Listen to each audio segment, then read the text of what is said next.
if you take a moment to reflect on your own personality, your thinking style, would you say you're sometimes closed to evidence and rigid in your thinking?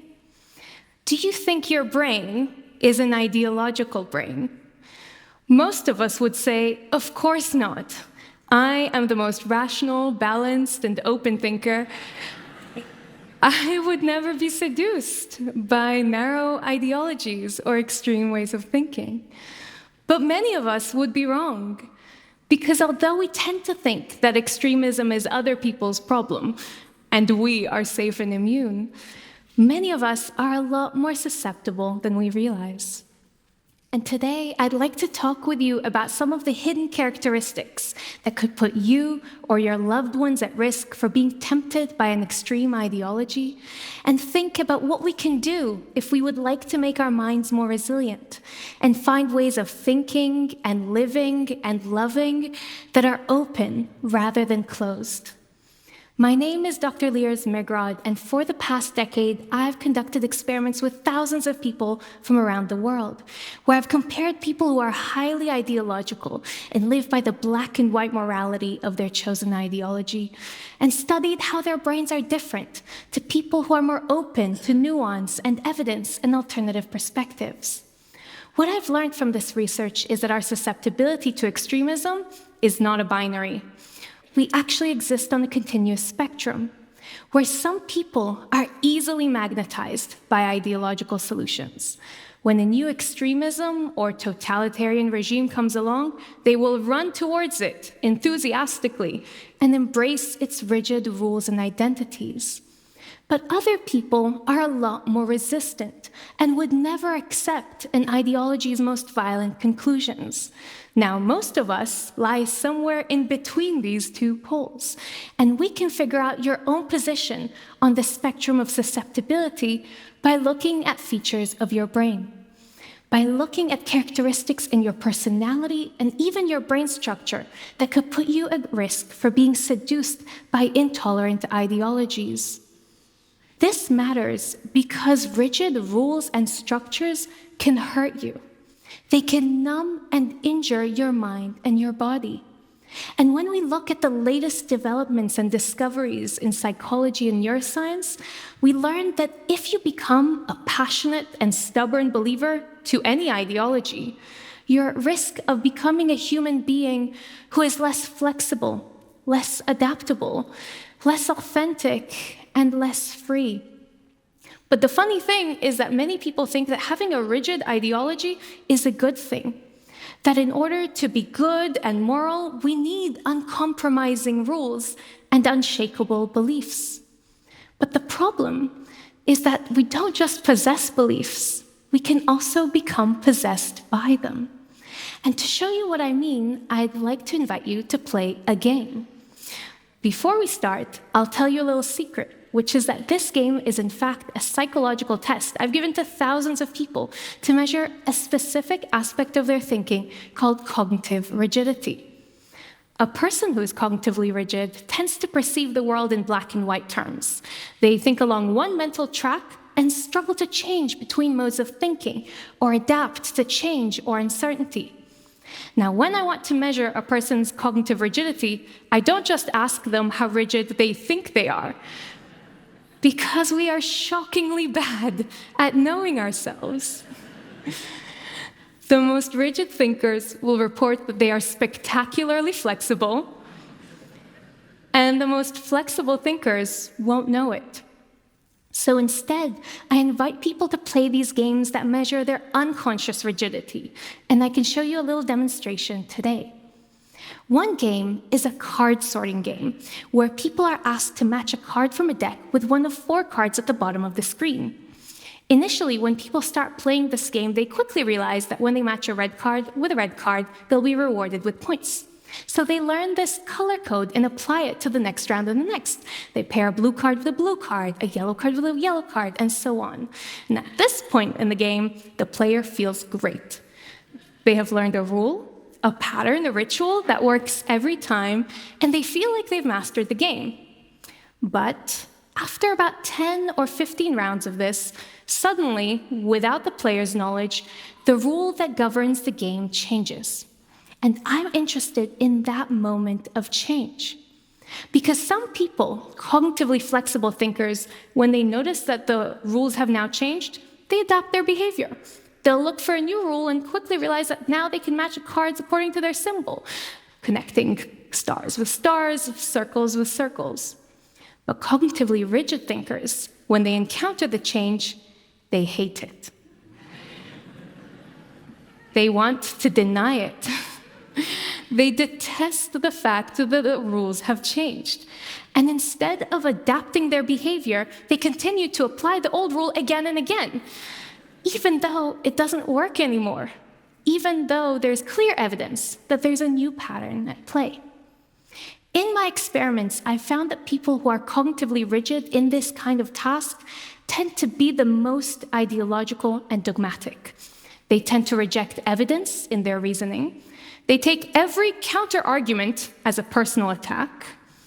And they're willing to support ideological violence. They're willing to harm others and themselves in the name of their ideological cause. And politically, they tend to be the most extreme. I found that people on the far right and the far left tend to be the most psychologically rigid, whereas those who are more independent and suspicious of pre-established political identities tend to be the most flexible thinkers with the most adaptable behavior and fluid imagination. Regardless of what ideology I studied, I found that cognitive rigidity translated into ideological rigidity. It didn't matter whether it was politics or nationalism or religion. It was less about what people think and more about how they think. And as you can see, this game has nothing to do with politics, but it reveals that the intuitive way in which our minds solve problems and respond to change can foreshadow which ideologies we choose and how extremely we decide to embrace them. And these patterns go all the way into the fabric of our bodies and our biological architecture. In my experiments, I've studied dopamine, a neurochemical that famously gives us a sense of excitement as we search for that dopamine rush. And because dopamine governs the way in which we experience surprise, it structures how we learn and how flexibly we respond to change. And I found that the way your body produces dopamine can shape whether you're a flexible thinker or a more rigid one. And scientists are now even uncovering differences in the brain structure of believers to different ideologies. There's a brain structure called the amygdala, which is tucked in the middle of our brains, and it's responsible for the processing of negative emotions, such as threat, fear, and disgust of things that are foreign. Recent experiments have found that people with right-wing beliefs tend to have a larger amygdala than people with left-wing beliefs. This pattern has replicated across multiple countries, hundreds of participants around the world, and it raises the question of why. Why would a right-wing believer have a larger amygdala than a left-wing one? And this leads to what we call a chicken and egg problem. The problem of what comes first. Is it that people who have a larger amygdala have a neurobiological predisposition that makes them gravitate towards right-wing ideologies? Or is it also possible that being immersed in an ideology that constantly engages those emotions of threat, fear, and disgust could be an experience that physically and biologically changes the brains of believers? It's a puzzle. And my intuition is that both cases might be true.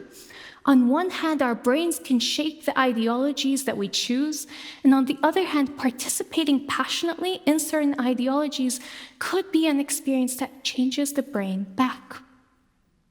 There is one experiment that I always find particularly chilling, and it captures this dynamic well, and it investigated people's ideologies about inequality. The researchers looked at people who believe that inequality is bad, that it's unjust, and that as a society we should try to reduce dramatic inequalities.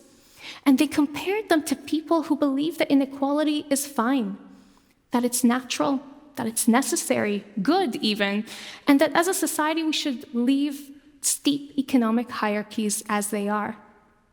The researchers measured people's heart rate and physiological arousal while they watched a video of a person who experiences homelessness talking about the struggles of their everyday life. What they saw is that people who believe that inequality is bad and unjust, when they watched this person suffering, their heart rate accelerated. Their physiological markers spiked. Biologically, their body was distressed by this person suffering. But people who believe that inequality is fine, good, necessary, their bodies were unmoved. Their heart rate did not accelerate. Their physiology stayed flat. Biologically, their bodies were numb to this person's pain. And this shows that ideologies can skew our most intuitive empathy, affecting how our bodies viscerally react to other people's suffering. So it's a mistake to think that ideologies exist outside of us because they enter us. Our brains come to reflect the ideologies that we hold. And so embracing an intolerant ideology is not just a political problem for our social harmony with each other. It's a profoundly personal and existential problem for each of us. Because if we embrace narrow and extreme ideologies, it can alter our logic, our emotions, our brains and nervous systems, and harm our capacities to be adaptable and authentic. And so that leads to the question of how we live differently. How do we live in a way that is anti-ideological, that seeks to reject strict rules being imposed on our lives, that aims to think critically, independently, flexibly, with care and humanity, and without glorifying illegitimate authorities to tell us what is forbidden and what is permissible to think and to be? And we do have the freedom to choose what kind of brains we have. After all, although there are psychological and neurobiological predispositions that can shape whether we're vulnerable or not, these predispositions are potentials. They're probabilities for action rather than determined outcomes. And as I explore in my book, The Ideological Brain, there are many trajectories that a person can take. Our brains are immensely plastic, and depending on our experiences and environments, certain traits might become expressed, while others are suppressed. In fact, our cognitive flexibility is itself flexible. We know that when we place people in stressful situations, everybody becomes more rigid, more tribalistic, more likely to become radicalized. But when the stress is removed, or if we remove ourselves from a stressful situation, everybody becomes more flexible and adaptable, more open to evidence and shades of gray, more able to resist black and white narratives. Now, if you wish to become a more flexible thinker, unfortunately, there is no recipe or set of rules that I could give you. Because any system of rules or prescriptions could accidentally turn into its own ideology. But if we do want to nurture our flexibility, there are broad themes and questions that we can reflect on. And I think these can be summarized by looking at two components of your life. The first is to question the rules and rituals that govern your everyday, the strict routines, all those forms of repetition and restriction that you impose on your thinking. Questioning these routines might seem counterintuitive because we live in a society that increasingly glamorizes hyper-efficient habits and routines. But many fixed habits are in fact ways for us to avoid change and exploration or ambiguity. And so we need to think about how we react when we accidentally deviate from our cherished routines or others' regimented expectations. Do we feel guilt or shame for not following the rules? Or do we accept that life is messy and it's not about conformity or repetition, and you can allow yourself to be human and malleable? And this links to the second component of what it means to think flexibly, and that's creativity. Now, true creativity is not one that follows the rules or sticks to a singular approach. Creative thinkers break the rules. They play with assumptions and instructions.